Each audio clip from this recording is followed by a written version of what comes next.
All right, so I want to thank everybody for coming out to our October general monthly meeting. My name's Edward Paul, president of the Gwinnett NAACP. I'm trying to make sure I'm in the camera angle in the right shot. So at this time, like we do before every meeting, we'll just have a brief moment of silence. That way, if anybody want to pray as we said, we'll go ahead and do that at this time.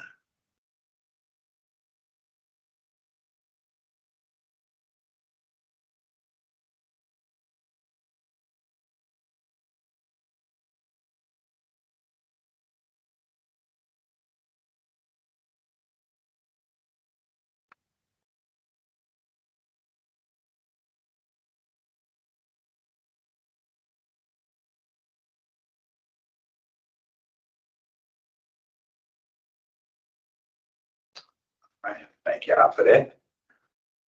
So at this time, as we typically do to start our meetings, we're going to start with the committee reports.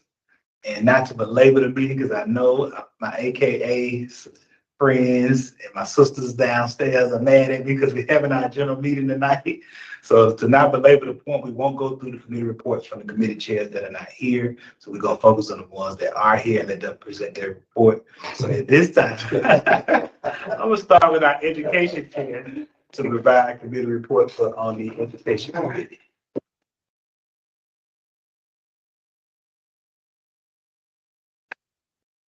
Good evening, everybody. My name is John Cox. I am Second Vice President and Education Chair. This is from our September Education Committee meeting. We opened the meeting with 60 seconds of moments of silence, followed by self-introductions to ensure accurate speaker attribution in the transcript. President Paul moved to accept the minutes from the prior meeting and suspend their reading. Youth Advisor Reese Walker seconded the motion, and it passed unanimously with no objections. Starting at old business. Old business was our education town hall debrief. Members agreed that the town hall content delivery, pacing, and question and answers were strong, and that the event reached a wider audience online. With more than 100 Facebook viewers and additional traffic on X and YouTube, the committee identified 2 priority improvements: partnering with external organizations earlier to increase in-person attendance.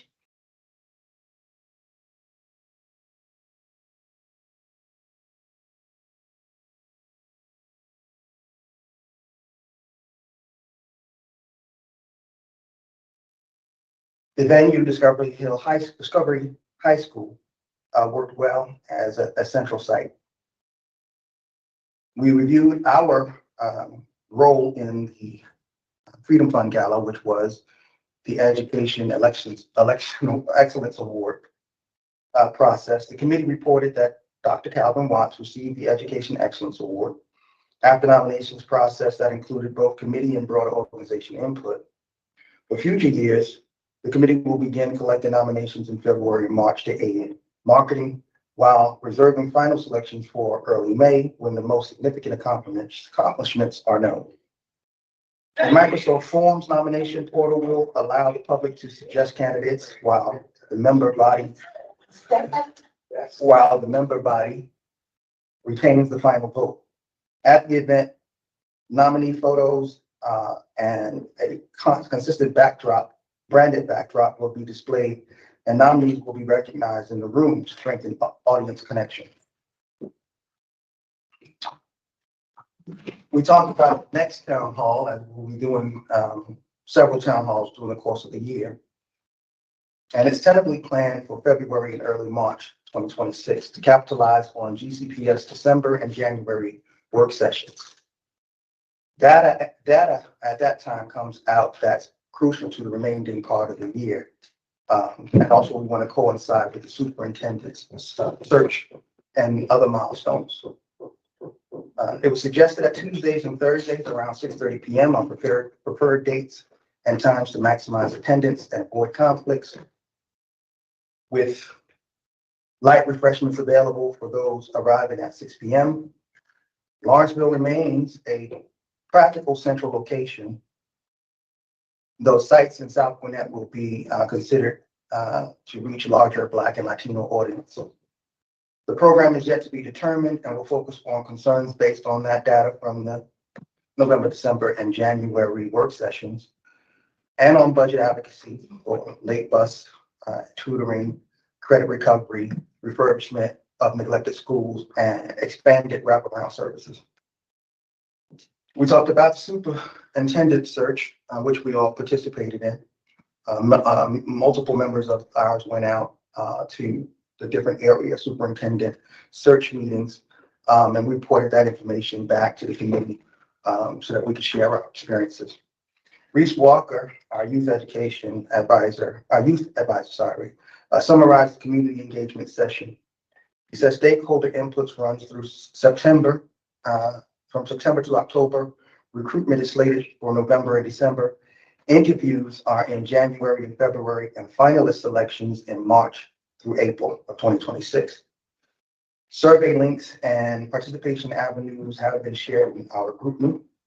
President Paul's notes highlighted community appreciation for clubs.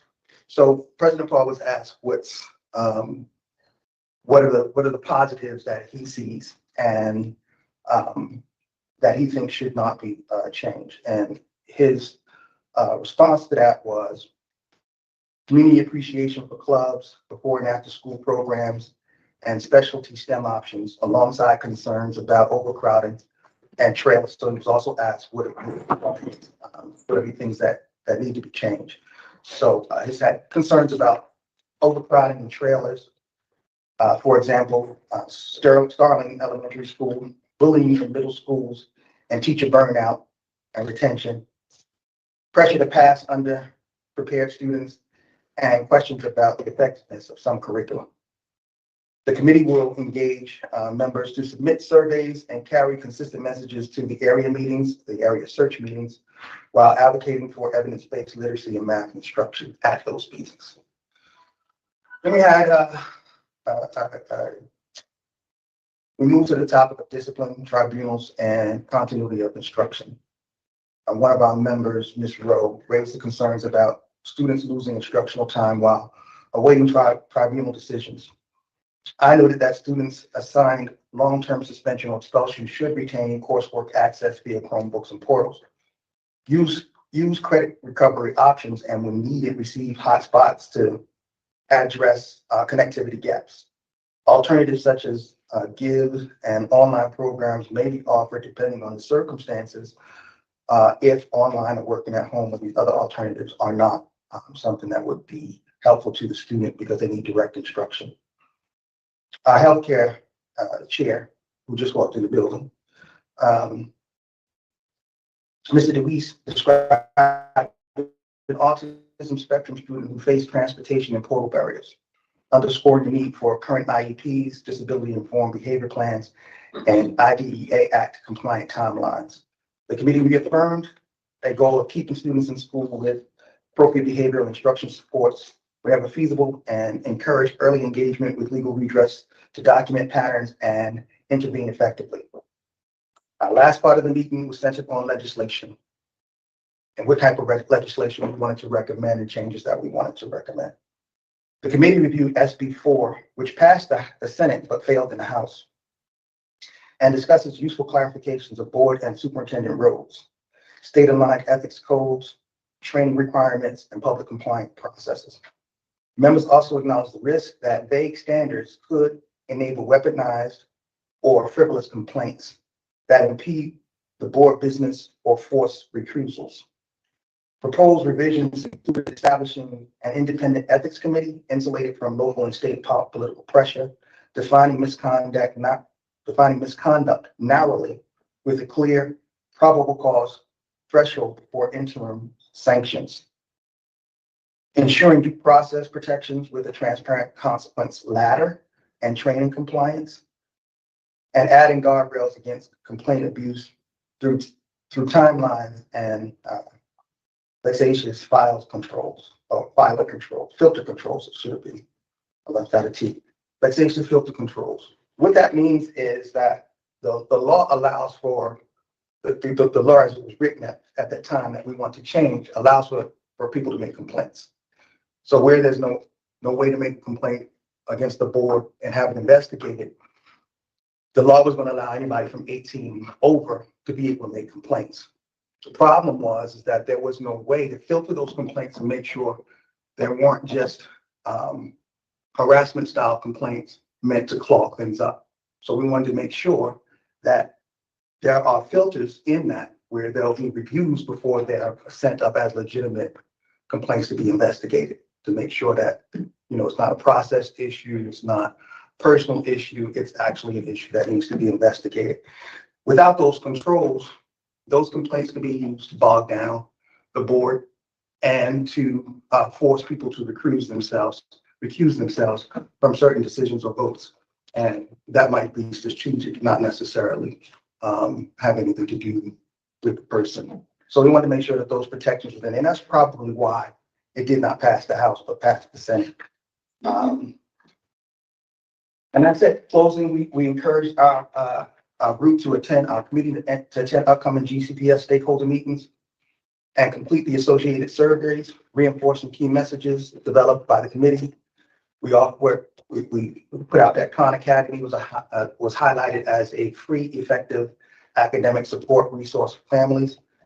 And we made it known that our next meeting is October 27th, Monday, at 7:30 p.m. And the planned topics include superintendent search messaging, town hall focus for our next town hall, SB4 revisions, opportunity to become our parent and student advocates that we will help train so that we can have more boots on the ground, and a discipline and IEP support checklist so that any of our members who want to work in that area could have what the outline is and what you should expect if you're going to be assisting somebody with a discipline issue or an IEP issue. So we're going to start working on those things. And that's all of what we have. I think there's one other thing that I can add. I recently worked on, and this is something that's not for everybody in the room, but just for maybe people who are watching. I worked with a family recently whose kid needed some IEP supports. And we want to make sure that people are not afraid of IEP supports or being labeled if a child needs the supports. Because there's a wealth of supports out there that can help a kid, especially if you get at them early, and they can move to general education, but they might need heavy work in the beginning. The goal for any IEP plan is to put them in the least restrictive environment. Right? So as they get better at being with the supports, wherever they need the supports, even if it's just behavior, but as they get better, they start moving them out into general education classes, whether it's art or something like that, to see how they do. But the goal is to get them back in gen ed if they can get them in gen ed. But things like alternative devices, if they're nonverbal, things like if they're nonverbal and maybe they have elopement issues, which means they tend to go off. Somebody that will transition them from class to class and make sure they get on the bus, so that they don't come up missing. So it's things like that. It's also smaller class size so that whatever their needs are can be worked with. And so the teacher ratio is like, usually it's like 6 kids in the room, 1 teacher and maybe 2 paraprofessionals in the room. So the ratios, they get a bit more attention and you can work on the things that they might need help with. So I just want to encourage parents whose children might need that, not to worry about the label, just get the services that you need. Mm-hmm.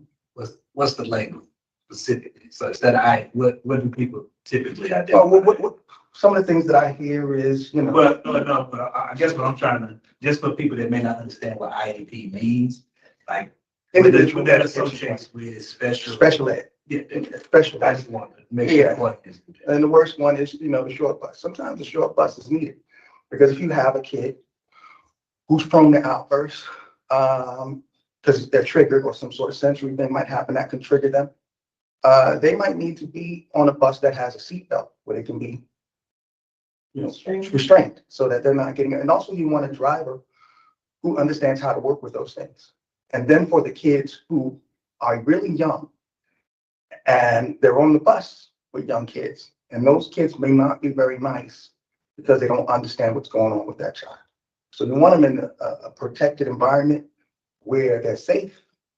And like I said, when they're on that environment, when they get off the bus, someone has to meet them. So when you know that your kid has an issue, I mean, I've watched on the news, I'm sure we all seen it, where kids got off the bus and then went off somewhere and they come up missing it. And then the parents saying, well, they're nonverbal. We don't know, With this, when they get off the bus, someone has to be there to meet them. They don't turn them over. They don't get them off, let them go off the bus unless they're handing them over to someone. So those are the kind of protections that you might want to investigate and let the labels go. And, it may not be something that follows them throughout their career, but it also gives them a chance, give them the best chance to get back into Gen Ed and to have, the supports that they need to reach their potential. So that's it for me. Thank you. And I'll just follow up because also in part of that meeting, if your child struggling with autism or has some type of disability, we can't be like, because I know we all grew up, with the jokes about kids being in special ed. We've all been there. But thing about GCPS, like John said, they do have a lot of great support. If your child is not capable in terms of, their behavior, in terms of whatever their learning disability may be, to be in regular general education. And there's nothing wrong with them being in special education because the classroom sizes, like he said, is much smaller. So they'll get the attention that they need to get. Because the goal is for them to be educated, to go get all the labels and all of that. We got to kind of get over our stigma. We got stigmas in our community, with mental health, with things like special education. We got to get over those things. Because ultimately we got to do what's best for these children in that situation. And sometimes it's best for ourselves. We talk about mental health, which our health committee chair specializes in. So again, we just can't fight those labels because there are special supports and help that's out here for our children. And GCPS has a multi-billion-dollar budget. So trust me when I say they got more than enough services to make sure your child is covered. It's our job as an organization to protect those children, of course, once they get in those spaces. But we definitely don't want parents turning down free resources, but not free because you're paying taxes, but turning down resources that are available to them that they wouldn't get in general education. And then we also don't want children getting kicked out of school because they're in general education and they're not getting the latitude or they're not getting That's a good point. Yeah, they're not getting Let me add a little bit more leeway because of their behavior. Yeah. Because they're in general education versus they're in special education, they would get that leeway. Yeah. So if they're in general education, then they're subject to general education rules, right? You're supposed to behave based on general education rules. If you're in special ed, you've had a formative behavioral assessment to find out what your issues are, and the individual behavior plan is put together for you. So that when you have, let's say, they're nonverbal, so the way they communicate is through behavior, right? So if they want you to know they're frustrated, they might, in that small classroom, instead of seeing that as something negative, they're looking at it like, oh, okay, they're trying to communicate to you. What was the children, what are you trying to do? And then if they have one alternative device with pictures on it and things like that, you can design it so now the next time you know what that is, instead of acting like that or reacting like that, to get attention, hit a button and it'll tell me what you want. So you develop that vocabulary like that. Also, they're not being seen as bad kids. They're being seen as trying to communicate. And so steps that would normally happen in Gen Ed, which would put you in a position of being kicked out. You get to level 12 or something like that, where you've been consistently, the teacher has to report these behaviors and they put you on discipline and they start moving you out. Well, if you're in special ed, those things would be things that they would explore, and they wouldn't be considered as behavior issues. They'd be looked at as how to figure out what's going on, what's causing this, how to fix it. Even if the reason that they're in special ed is because they have control issues. still something now we're working with. We're not seeing it as bad behavior. We're trying to figure out how to correct it. So it's not a paper trail and then wow. So that's another thing. But thanks, Ed. Behavior has to be a manifestation of whatever the diagnosis is. Right, it has to attach to the diagnosis, right?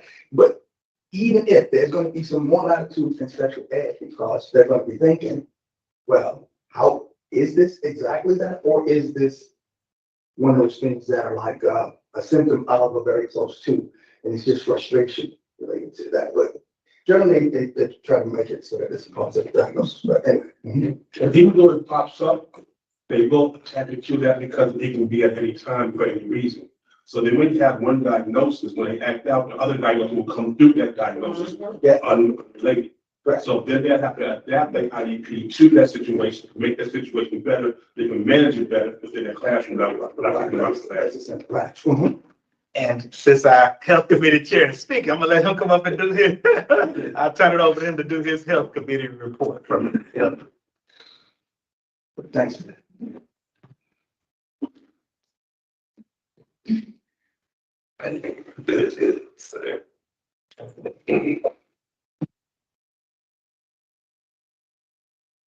Good evening, everyone.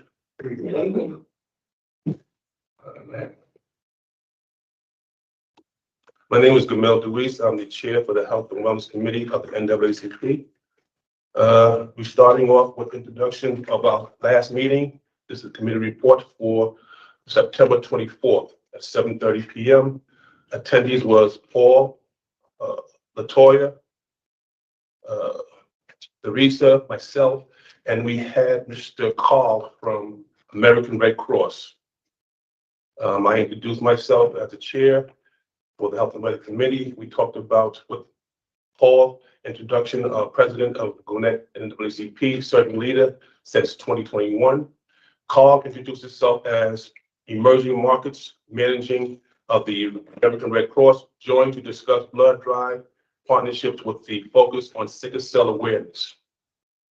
The quorum was met. We started the meeting at 7:30 on the dot. Discussion was Freedom Fund banquet recap. The recent Freedom Fund banquet was a great success, honoring Reverend John Stewart from the former president of NAACP. Dr. Daniel Black keynote address was praised. Future consideration will be given to rotation banquet honorees and offering public award nominees. Discussion is underway for more affordable, smaller scale Freedom Fund unit with tickets at $50. The recap was Jamie Crockett is potential speaker suggestions where we made to request local organizations discounts. Fundraising was the second topic we talked about. Fundraising subcommittees and event support. Call for volunteers to join fundraising subcommittees to support future events. An event planner may be brought in to assist with logistics and outreach efforts. Fourth, we talked about blood drive partnership with the American Red Cross. We talked about why it matters.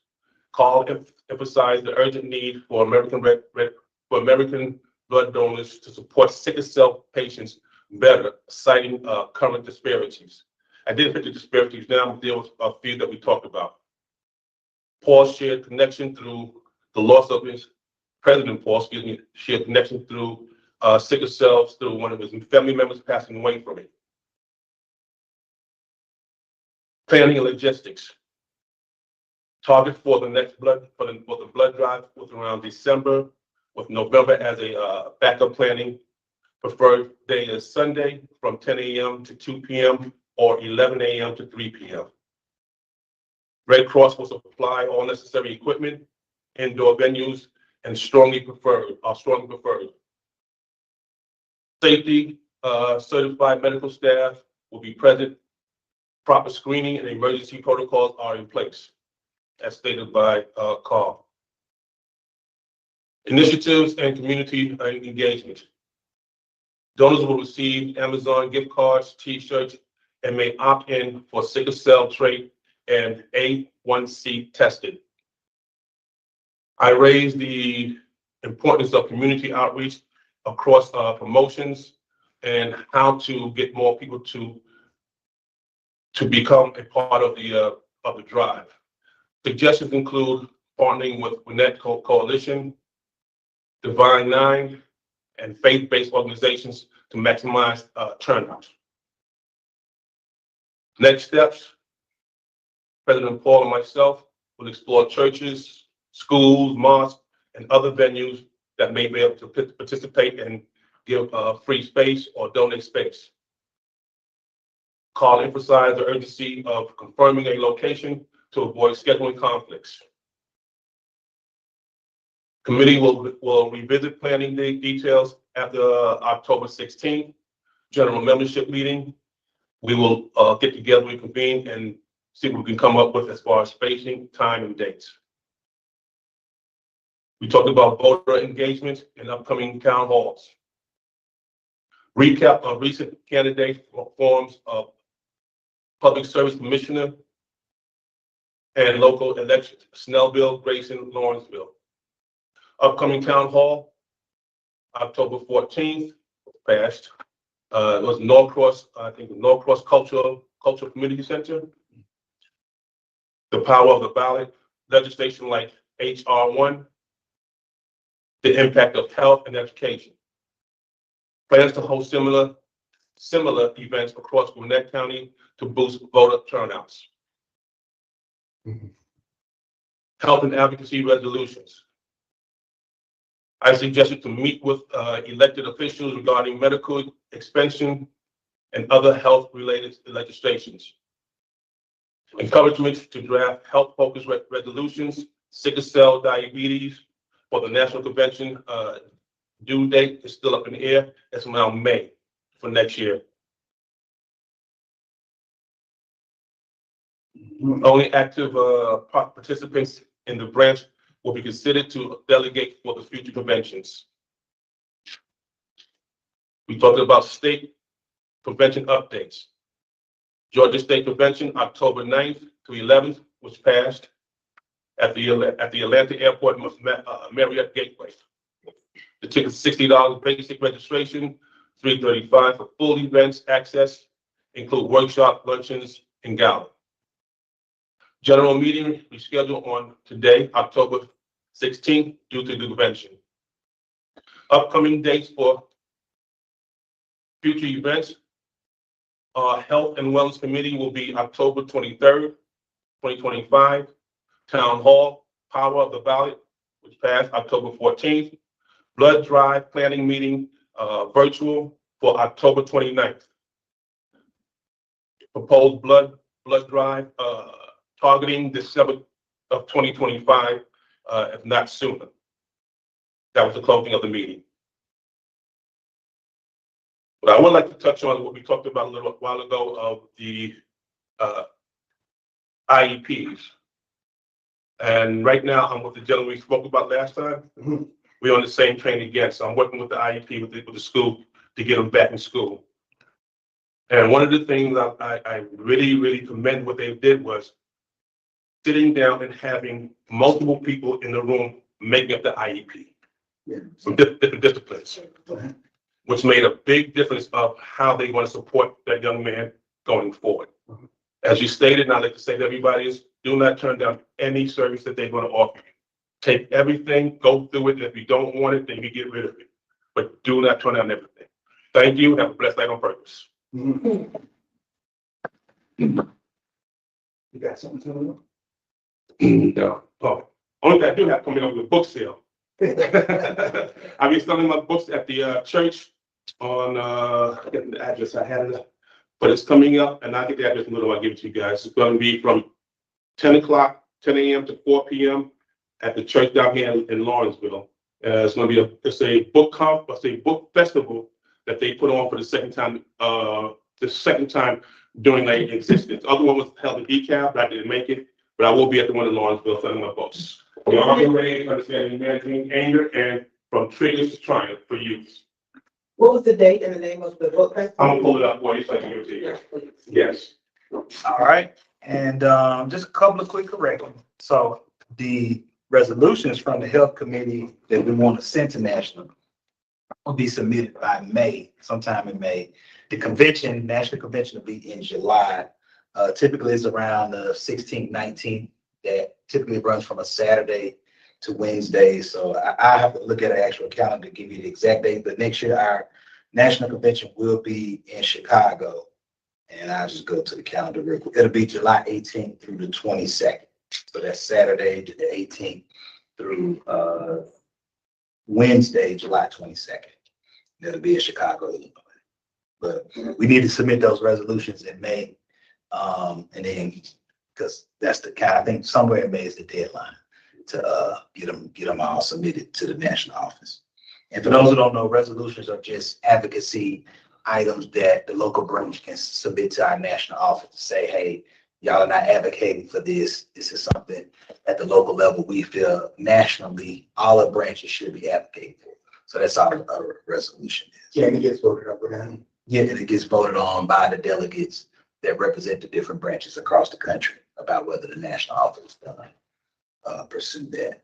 And then the only other thing, the blood drive will be on Saturday, not Sunday, from about 10 to 2 or either 11 to 3. It'll be on a Saturday in December. We still trying to work out the logistics of a location, and then we'll reach out to our different partner organizations about partnering with us to put it together, because we want as many people to be there to get this. Can I ask a question? Sure. Are we partnering with the Red Cross to do a first aid and CPR training? No, but that's something I can break up to them after this. And if you need, I provide that, so we can do that anytime you're ready. But there you go. Yeah. Definitely want to do that and offer that to the community. There you go. You do stop the bleed too? Yes, I do everything, blood-borne pathogens, emergency kits, emergency preparedness, everything with a CPR, I'm certified to train. Okay, bro. Good to go. All right, and so that is all our committee reports at this time. So can I get a motion to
So a freedom fund is something that the NAACP does once a year. And we're trying to make sure that we do it a little more than that. But it's something that we're sort of obligated to do because it's a fundraiser. It's our main fundraiser. But we wanted to make it so that it was more of a bringing the community together, an opportunity for people from all different aspects of the community to get to know one another and sit, break bread, and exchange ideas about what to do next in a comfortable place. The entertainment was really nice. What I could say is I sat next to the DJ and it's like he was playing my playlist. He was killing it. It was really nice. Love the music. Love the camaraderie. Love seeing people that I normally see in a work environment, really dressed up, enjoying themselves. The food was great and it was in abundance. So, we know next time to tell people, hey, bring your plate, take home something because we have a whole lot of food. It was good. So, and we had cakes and everything else, we spent a bunch on it to make sure that when we asked you to give up, 150, whatever a plate, that you would not be complaining about the food, you would have had a restaurant style dinner that night, and keeping in mind it was a fundraiser, but we still wanted to make sure that you felt like you got your money's worth. We had an auction as well, and we auctioned off some really good pieces. So next time, come and bring your wallet because we auctioned off some really good pieces. There was a Michael Jordan and Kobe picture that was signed by both Michael Jordan and Kobe. There was a framed Michael Jordan picture with his sneakers all the way around, every sneaker that he put out all the way around it. So if you're into that kind of memorabilia, which I am, I have a Reggie Jackson bat, I have a Bill Russell sneaker, so for my legends, I have their signed memorabilia. We had Rosa Parks, and we had a signed piece from Rosa Parks. We had a Tuskegee piece that was excellently done. So these are the kind of pieces that you want to bring home, and we didn't pick anything that we didn't think you wouldn't really love, but very classy, very well done. And of course, we're new to doing this, and so we have some growing pains, and we wanted to make sure that all the members of our organization had an opportunity to do something they might have not done before. So we asked some people to stretch themselves and step outside their box, and that might have been a little uncomfortable for some. Some people get a little nervous, whatever, but we want to encourage people to grow their voice and be a part of the community, not be afraid to step up. And so there are going to be those same kinds of opportunities next time where we're asking people to step outside your box, come up and address the community, get comfortable. And we want the community to develop a relationship with us that's comfortable as well. And we often throughout the year, we're going to have these kinds of events to engage, maybe not at that scale, but maybe we just get together, do some bowling, but opportunities for us to get together outside of the normal workflow and the advocacy work. And we can chill and get to know one another and develop lasting relationships so that we can strengthen our community as we grow. So it was that, and that was the purpose of it. And I think we did a good job there, and I think everybody enjoyed it. I really hated that we missed the opportunity. So next time, since we're going to be at the same place, don't leave. We want to get a picture of everybody on that beautiful staircase, right? So we can have that one, and you guys can use that. You can use that for Christmas cards or whatever else. But for the community, all of us on that staircase taking that picture, I think that would be an awesome thing. And we really wanted to get that. So hopefully we'll get that next year. So come out, support, know that we're going to put the money to good use. And thanks for coming if you can. The event, the gala, and some of the community events that you mentioned, are those open to community, or is it specific to NAACP members? And then, I don't. Okay. No. So thanks for the question. No, you don't have to be a member. We'd like you to be a member. We want you. You know, we want, even with other organizations, we do the same thing. We try to join other organizations to help force multiply because we believe numbers matter, right? So we definitely want people to join our organization so that we have the numbers. So when we step up and say, we're concerned and these are our constituents, we want them to listen.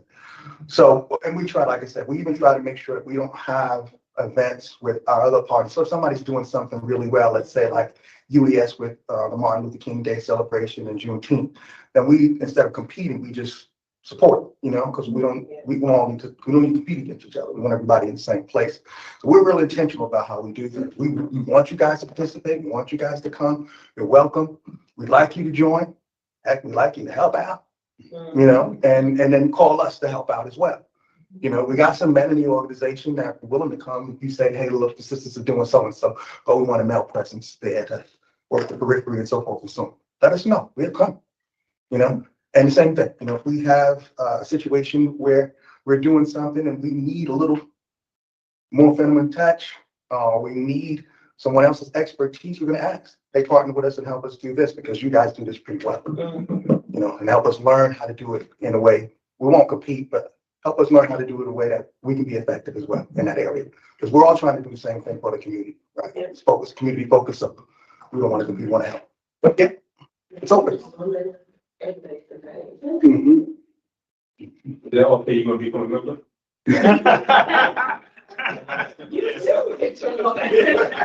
It's only $30, so don't watch it online. Now, it's probably gonna go up next year. Both our adult membership, which is $30, and the life membership, Silver Life subscribing membership, which is $750, or 10 payments of $75, whether you do that once a year or monthly, however you want to pay off that total of $750. Of course, our $30 membership, which is our regular adult membership, is annual. But I do think, I haven't been told, but it kind of insinuated, yeah, the Silver Life is going from $750 to $1,000 as of January 1st, 2026. So that means 10 payments of $100. So I'm assuming y'all ain't jumping up the Silver Life another 25 and the adult membership will stay at 30.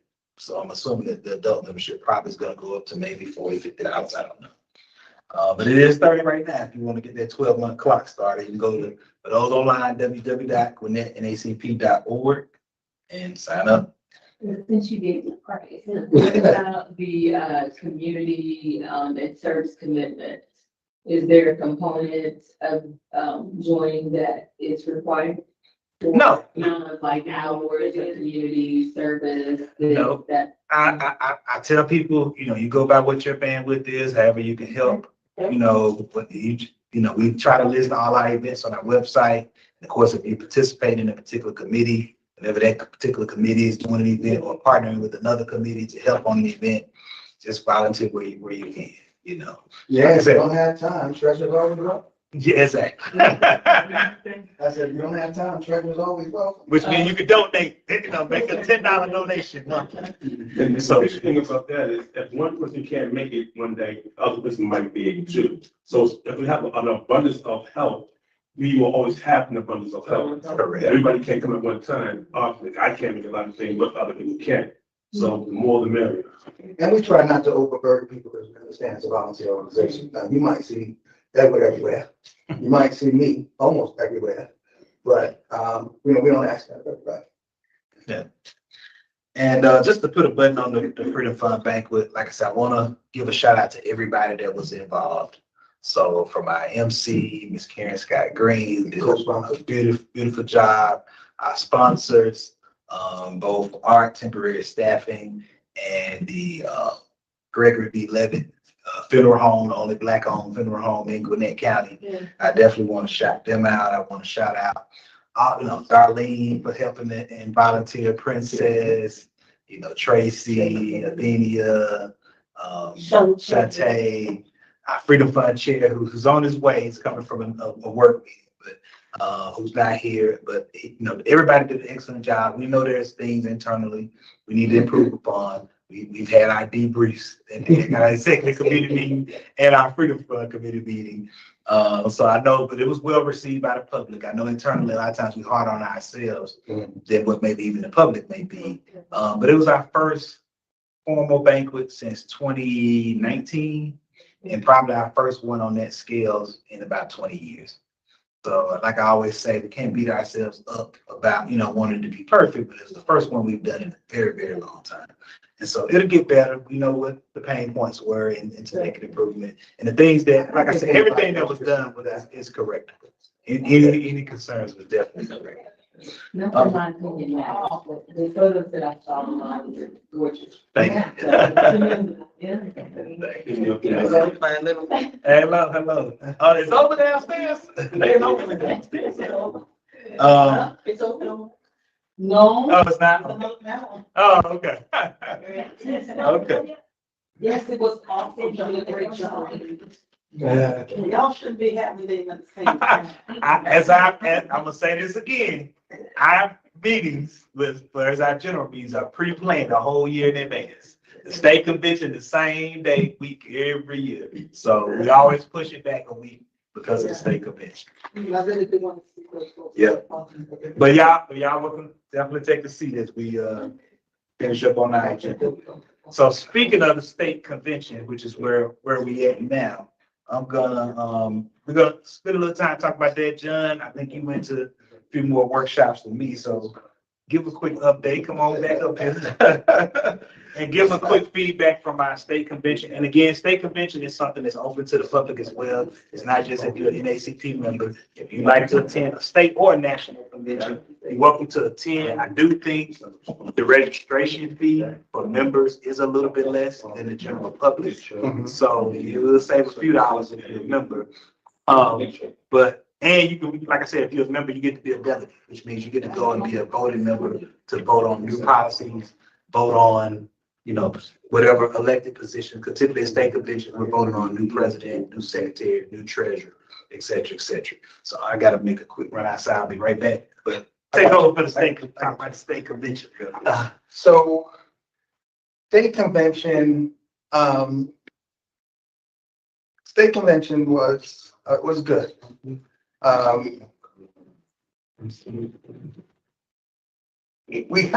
So it's kind of hard to compare the state convention to the national because we had just done the national. Of course, the national budget is ridiculous.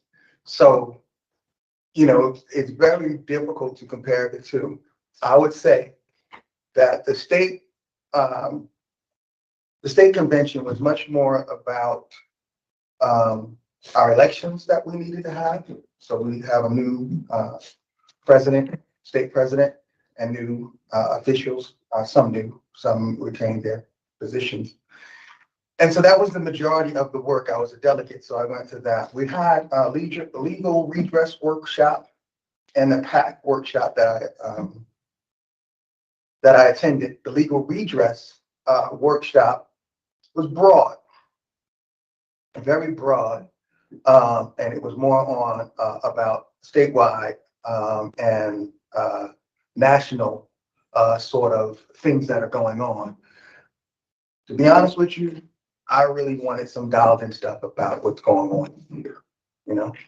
I wanted to see more, and I expressed that. I wanted to see more talk in legal redress about how to come together as branches across the state and work toward legislation and how to compile the data so that we can recognize patterns across the state, So that's the kind of conversation I was looking for. And it was a broader conversation about the state of things. Now, I understand that the state of things now, and so why that might be on the forefront of everyone else's mind. But because I'm in the middle of it a lot of times, when complaints come in that has to deal with my area, they come to me. I evaluate them and then we decide how we're going to work with them. And if I handle it, I write up my response to it and summarize what work was done and so forth and so on. And so I think there needs to be a way of collecting that information and talking between branches, or at least, referring that information back to the state. So like I said, we can recognize patterns, see things, and then make recommendations for how we attack laws where we can find that they're being abused in a certain way because of what's coming through. And, you know, whether or not we should create new laws because we're getting all these complaints based on this or that. So that's that. The pack was a little different. The pack was also very broad. And we have very good speakers. So the speakers were excellent. The information that they gave was excellent as well. However, once again, it was broad. It wasn't as state focused as I would have wanted it to be. Otherwise, you know, the speaker that they had was excellent. I didn't get a chance to go. So, yeah, Reverend Bob. So now you understand. Yeah, Reverend Bob. So if you understand that our fundraising gala, our Freedom Fund, we had Dr. Daniel Black, and he was awesome. And then for our state convention, we had Reverend Bishop Barber. You know, I don't know how you do better than that. That, you know, when you're talking about civil rights, right? Somebody that's constantly in the fight, and he's a powerful speaker. You know, I was sad that I missed him, but that was my wife's birthday, so I had to go home. Happy belated to her. Yes, I had to go home. You know, she was like, I can't believe. I said, baby, I can't get out of it. I already said I had to come, so, you know, but it was awesome. I hear it was awesome. That's a great pick. And it was at the Marriott Gateway down by the airport. Can I say this to you too? Parking's expensive. So, Parking is terrible. yes, and they get you. And it's not, I know you didn't want me to do this, but I'm gonna do it. Yeah. You park your car, there's no attendant there. It reads your license plate. You don't have to get a ticket. So on your way out of the parking, this is Atlanta West parking. When you go to leave, it just tells you $30, you know, so $30 for 4 hours. Yeah, that was, I mean, I was like, come on. So that's it. But the venue was nice in terms of the Marriott was nice. We had big halls and things like that, so it was cool. There was a lot of there were some vendors there. There was a couple of things happening at the place. I got in between some of the workshops to look at a little bit of football games that was going on. So I snuck and peeked and flex boards and stuff like that. But it was nice to be with the other delegates and really to meet some of the people from across the state and be able to exchange some information because, you know, they're either chairing a committee that I'm chairing, or, you know, I hear that particular branch is doing, you know, something else, and I'd like to, you know, learn how they do it and stuff like that. So it was a chance to meet and get to know some people, put faces to names and stuff like that. So I hope that this year, you know, what comes out of that is that we establish a monthly meeting for all education chairs to get together, and we use that group to create to create a way of tracking information and a way of working on state laws and curriculum and things like that, and being able to watch and look out for the type of things that are coming from the Republican Party that have to do with, you know, education. So long-winded, not much to say, but I hope it'll be better next year. Yeah. And I finished just on time. Right. And one other thing, not sure about second VP mentioned, but we do got a new state president. President former, well, he's still kind of current president, but the outgoing president, Gerald Griggs, who's attorney. I know most of y'all, if y'all follow the Georgia and ACP online, you see him everywhere. He didn't run for re-election. And so we have a new state president, which is Gwinnett Westbrook, same name as our county, just spelled differently. She's the Macon Bibb president, at least she was, because she'll be relinquishing that position since she's now been elected the new state president. So we do have a new state president. We look forward to her leadership. She's done a lot of advocacy working in jails down in Macon, Bibb County, because a lot of the jail conditions in Macon has not been good. And so she's wanting to bring that level of advocacy to the state level. So to my legal redress chair, Daryl, who's not here tonight, she's gonna be looking for you to do some work with Gwinnett County Jail and looking to have us form some partnerships with the jail. But that's her passion, among other things, but that's one of her passions as state president, that she wants to make sure all of the local branches have a relationship with any local jails that's within their jurisdiction. So moving on to the next agenda item, we do have a call to action. Saturday, October the 18th, there is a first of many meetings with the Big House. For those who don't know what that is, the Livesey family is one of the oldest families in Gwinnett County, Black families in Gwinnett County. They were one of those families who were enslaved and purchased a lot of land. So if you're familiar with the Promised Land in Snellville, that's owned by the Livesey family. So they are they're having a community meeting where they want public input about the restoration of the Big House. That was purchased by Gwinnett County in 2017. And I met with the county admin, Mr. Glenn Stevens, great guy. And he admitted that the county's dropped the ball when it comes to making sure that family and that house was restored. So they are having a meeting at the Anderson Livesey, I guess that's the elementary school. Yeah. I'm gonna pull it up right now because I've been sending it out to people. So let me, so I don't give out the wrong information. All right, so it starts on Saturday, October the 18th at Anderson Livesey Elementary School from 10 a.m. to noon. That's Saturday, October the 18th. If you can't make it out Saturday, please come out on Monday, October 20th from 6 to 8 at Anderson Livesey. And then they will have an online session October 21st from 6 to 8 p.m. We'll share this information. Well, we've already shared it from the county. So if you follow us on Facebook now, you should see a post from Gwinnett County where they advertise. But we'll also share these flyers on our Instagram, Facebook, Twitter, all our social media pages. But what's the time on Saturday? Yeah, I'll go over one more time. So it's going to be at the Anderson Livesey Elementary School on October 18th, Saturday, this Saturday from 10 a.m. to noon. Monday, October 20th from 6 to 8. And Tuesday from 6 to 8, and that'll just strictly be a virtual registration. So please make sure you come out and support that. They're looking for community feedback, community input. And then they're going to have an open house. I'm assuming this is the tour. That'll be on Saturday, November the 8th from 12 to 4. And they have the website up. Like I said, I've already shared it on our Facebook page for those of you watching on Facebook.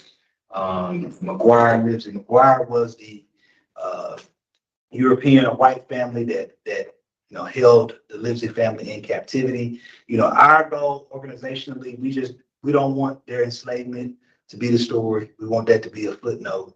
We want the story to be about self-determination. Because when you look at a family like the Livesey family, as soon as they came out of enslavement, they bought land, they started institutions, built stores, built different community and educational spaces on that land.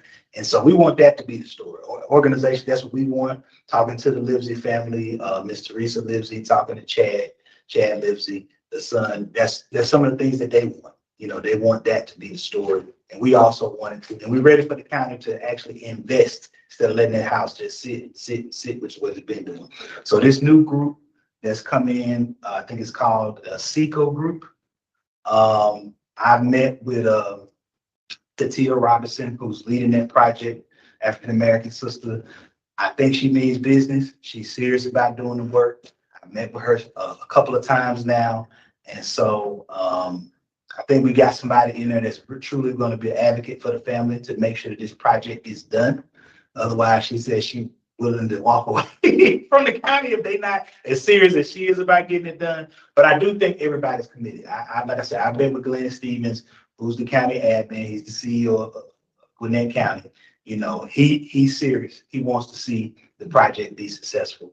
And so, you know, just need community to come out, show your support, provide input, especially those of you who've been around, you know, in Gwinnett 10, 15, 20 years and know that story and know how the county hasn't been doing what they're supposed to be doing. So Have they allocated funding for the study? the funding is there. It just, they need to spend the money and get it started. But no, the money is there, it's been there. It just, in my opinion, not at the county commissioner level, because that's where the funding, in my opinion, at the county admin, no shout out, I love Glenn, good dude, but him and his staff, they just hasn't been delivering. And that's under two different administrations. When that was ran by the Republican Party, now it's ran by predominantly Democratic Party. Even with the demographic shifts and political party shift, neither entity has gotten the department heads to do what they need to do. And so now it's really at a operational level, and that's where it is. The county commissioners, they earmark the money as about operations. So this is why I said we got to understand how government works. You know, county commissioners set aside the money. I think it's 4 or 5 million, maybe more than that. That's ready to be spent, to get the project done. Now we need operations. We need all of the department heads. I think Lindsay Jorstad is the top person at the county level that's overseeing everything. I want to also say that Chris Minor, who's in Parks and Recs, it kind of ties into his department as well. He just got elected to that position. Y'all don't beat Chris up. I like Chris. Me and Chris working on something. So don't y'all go beat up the brother. We working on some stuff. So he just got that. They just created that position for him. So hopefully now there's some new blood that's being a part of this. We can finally get this thing. So any additional questions on that before we move on? All right.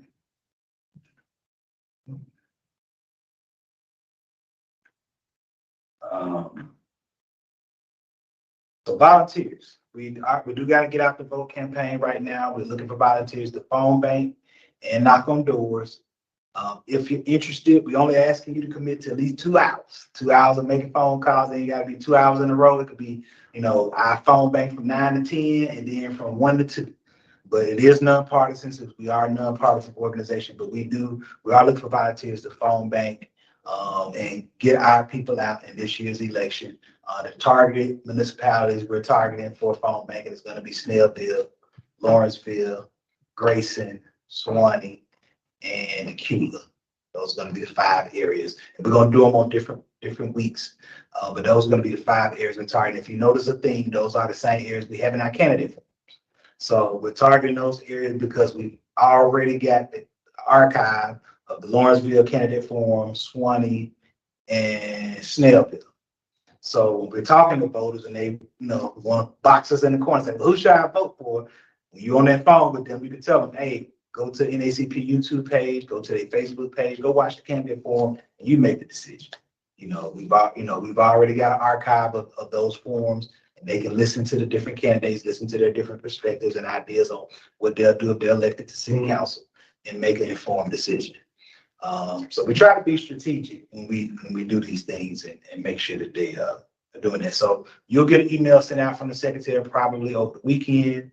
But if you need the link to sign up, contact our political action committee chair, who's not here tonight, unfortunately, because she's in school, so she's taking her night classes, trying to become a lawyer. So Karen, I need to put y'all together. It's too many boys. I have to put y'all together.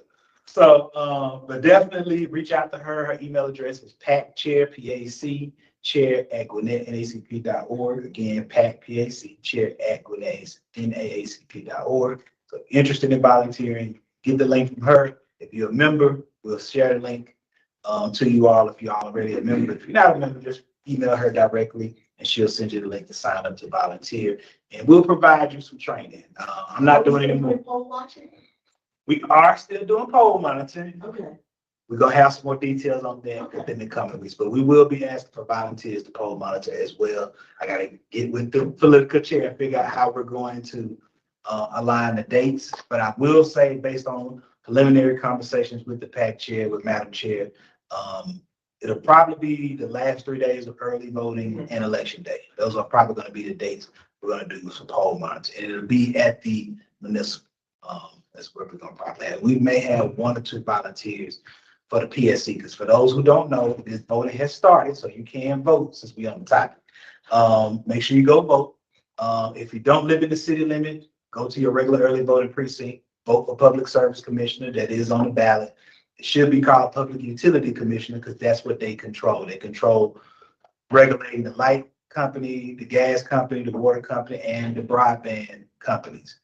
And, you know, the commissioner, let's be honest, the 5-person commission we got now have allowed the electric bills to get out of control. And I can tell you, if we don't get people on that public service commissioner that care about the community and reining them in, with all these data centers getting built, your electric bill gonna quadruple in the next 5 years. Because these data centers, and I'm speaking to someone that's in the tech space, these data centers suck up a lot of electricity and a lot of water.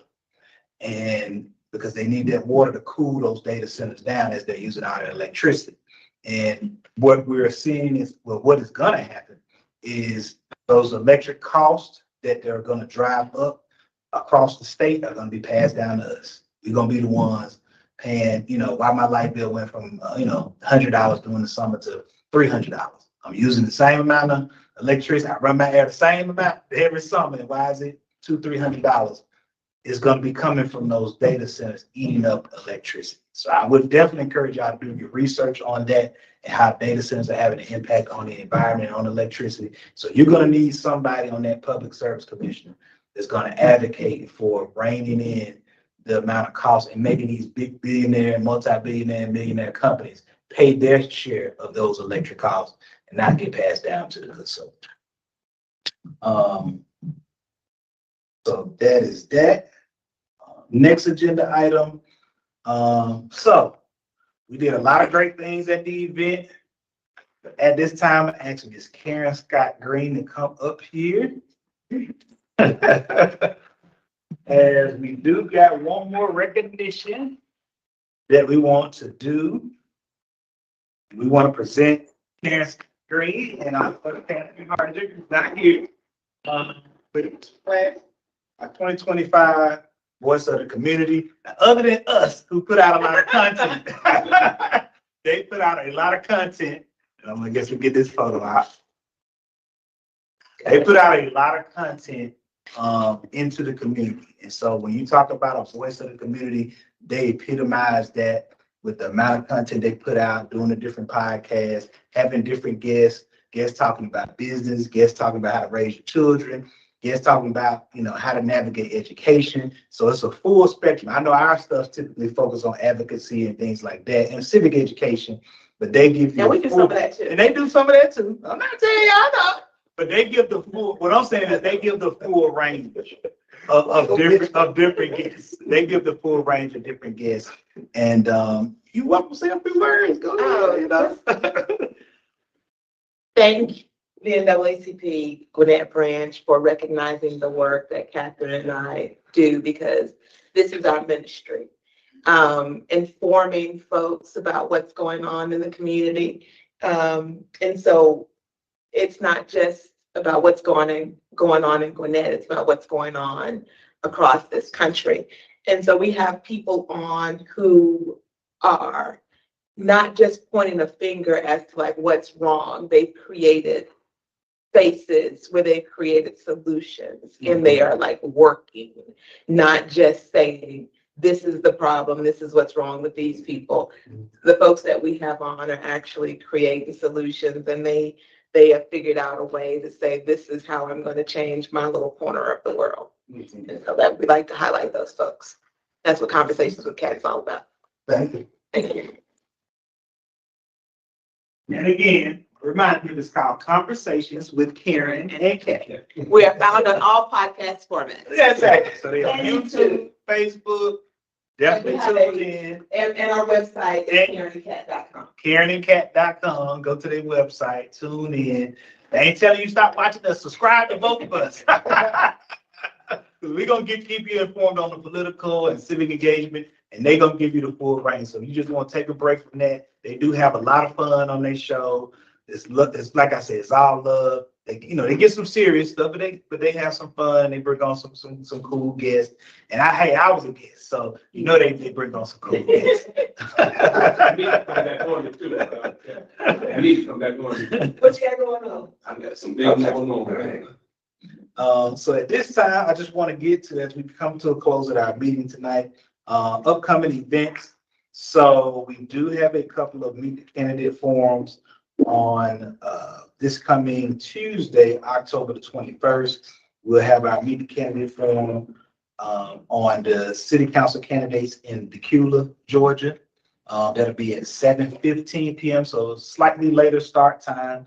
It'll be from about 7:15 p.m. to probably ends around 8:30 p.m. So definitely tune in for that. To be streaming live on our Facebook and YouTube page.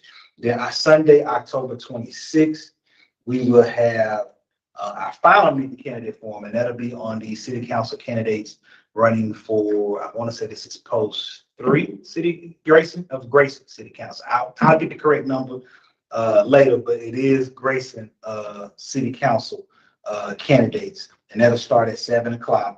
Again, stream live on our Gwinnett NACP YouTube and Facebook page. It is actually post 4 City Council for Grayson. So we'll have post 4 City Council candidates on October the 26th. That's going to be on Sunday. And then post, we'll have the City Council candidates in Decula on Tuesday, October 21st. And man, I can't believe we ain't got no other events. Finally, we'll reconvene our general meeting on November 13th. At 7:00, so we'll go back to the second Thursday at 7 p.m. November 13th for our next general meeting. So I'm gonna open up the floor for any additional questions as we bring it to a close. And our first vice president finally showed up. Jacques Leroy. Any additional questions or at least concerns? I Jacques, got a question. go ahead. Did Jacques retain his position? Oh, yes, so we want to definitely give a hand. He has been reelected as state president. Now that he's first vice president, he's also handles the money for the state. Yes, I got bragging rights. I got more votes. There was only one opposed position, but I got the most votes. All 123 people that voted for me. Some had 118, 116, 114. So my polling is awesome. So at this time, I think we'll go ahead and adjourn our meeting and look forward to seeing y'all November the 13th, the second Thursday at 7 p.m. And we'll provide an update after the election. Hopefully we'll have some good news and we'll get some people like, please go vote. Election, like I said, is open until October 31st is the last day for early voting. And then your final day to vote will be on November the 4th, which is on a Tuesday from 7 a.m. to 7 p.m. I want to remind those of you who live in the city limits, you have 2 different locations you got to vote. If you live in city limits of Snellville, or Lawrenceville, or Grayson, or Decula, or any of these other municipalities, typically you will go to your local city hall and you will vote. Time gonna be a little bit different. Usually it's from 9 a.m. to 5 p.m. to an early vote, 7 to 7 on election day. But make a plan to vote. You got this Saturday, you can go vote. If you can't go doing it 9 to 5 during the week, it's gonna be open from 9 to 5 on Saturday. This weekend, this Saturday on the 18th, and then also next week, Saturday, the 25th. Are you talking about early voting? This is early voting. Because the sign said 7 to 7 at my vote. No. I'm talking about municipal. Municipal. Got it. I got it. So now, if you voted for Public Service Commission, as our first VP so eloquently stated, it is open from 7 to 7 for early voting for Public Service Commission, for those of you watching online. But if you talk in your local municipal election, because you live inside the city limits, it's 9 to 5 for early voting. Everybody's open from 7 to 7 on election day. So if you didn't get a chance to vote for Public Service Commissioner early or your city council races early, the polls will be open from 7 to 7 on election day. But doing early voting is only 9 to 5 if you voted for like your city council. So please go to www.mvp.sos.ga.gov, pull up your voter precinct card, see if you're inside the city limit. Normally, if your trash can say, city of Snellville, city of Norcross, you inside the city limits. You're eligible to vote, go to your city hall and vote. So watch our candidate forums, learn about the candidates.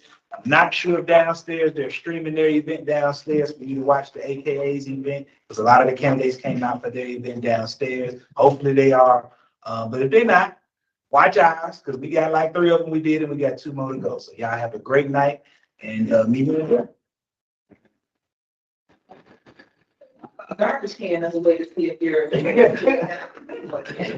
I voted today, did you? So go vote.